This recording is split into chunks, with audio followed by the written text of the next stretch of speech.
If you live here na phone video ma, or if I na phone spirituality and the belief system here, do you understand me? Somebody will just wake up one day and claim that God told him, or Jesus told him, or he encounter Jesus, or he encounter God, or he encounter Ezewanya Mmiri, or he encounter Mame Water.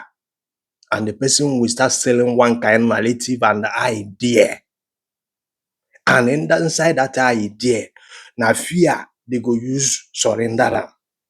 And once they introduce that fear inside you, your logical thinking will shut down. You will not ask question. You will not question anything. And this is the reason why in Japute na this thing. Because if I be from mama clear, if I be from Makosia function, but he said no. So see if I am claiming. Igwam the reason why ọ bụ na ị na-eche ka mmadụ nọ n'ịma question onye gwara gị na 25 December ka ụwa ga-achịkọ ma ọ bụ na brain nwoke na function properly. Ị ma how many country nọ n'ụwa?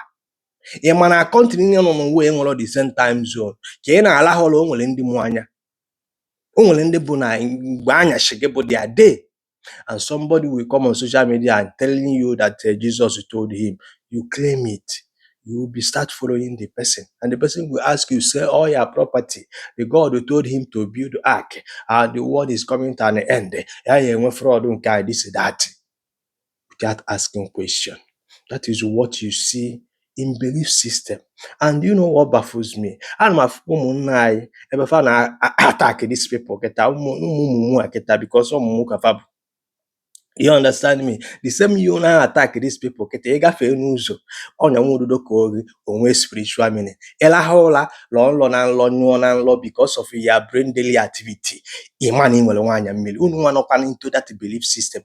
Gimwa keta na attack these people. Keta na kofono. Believe na mmadi ibege born of a woman can make somebody legosa. Nya ba chele. Somebody dendo. Keme mmadi onwe stroke. Somebody dendo. Amosu. He believe if I in a man, but even in a born that belief system of spirituality. But there is no evidence. I am not called go funko funako. The same man keta na gada leketa send you this message keta all over Ghana. Patakwana na ikuno one particular day. Now this is not is 50-50. The name poteba na gwa ke pata na this superstition and spiritual belief system. And I call them for me. Don't worry yourself until the day reality will encounter you. Then ke ga to Simon na gwagi. One more, only any power, any single power, atom of power than my spirituality and Makiana Africa. I'm telling you what I know. Do you understand me? I'm telling you, I'm the reason in Jagwagi fan. Many of them don't like if I knew. Any na abu fear. Be fear ejiwala control logi. Because once you know about that fear, you will not ask question. And ordinary religion. You got to go. They know our culture. They know our tradition. Do you understand what I'm saying? If what you believe system can cause to people, you got to know. When one kid will believe all this garbage, he believe superstition and illusion, he believe. And now you could see, oh, spiritual power there, spiritual power exists, spiritual is there.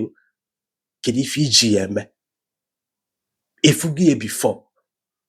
No, if you no Ronanti akologe. You witness belio. But in a creme on him exist. How to exist, don't you know? But you are claiming. That is why these people will be always coming out and be claiming that God told you. In the believe because so